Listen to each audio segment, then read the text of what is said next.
कदकोट के कचे में पुलिस के मुकाबले में शरीफ बंगवार साथी समेत मारिजी वियो आहे।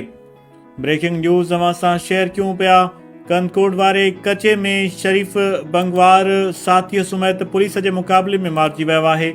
वधीक इन हवाले से अपडेट्स मालूम कंदासीं। असांखे जॉइन किया आहे घोसपुर मां अब्दुल गफ़ार ओगाही। अब्दुल गफ़ार आगाह कजो। जी बिल्कुल साजिद बख्शापुर वेझो जेको आहे मुसाफ़िरनि जी कोच खां फुरकण जी कोशिश कई वई।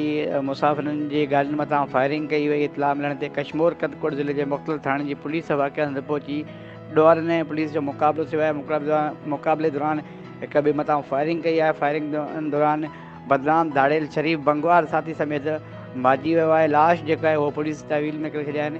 SSP कशमोर ज़ुबैर नज़ीर अहमद शेख राब्ते करण ते ॿुधायो आहे त शरीफ बंगवार मथां 1 करोड़ खां वधीक इनाम रखियल हो। हू क़तल अगवा फुर समेत केतिरनि केस में घुरबल हो। जी वॾी महिरबानी। इन हवाले सां आगाह कयो।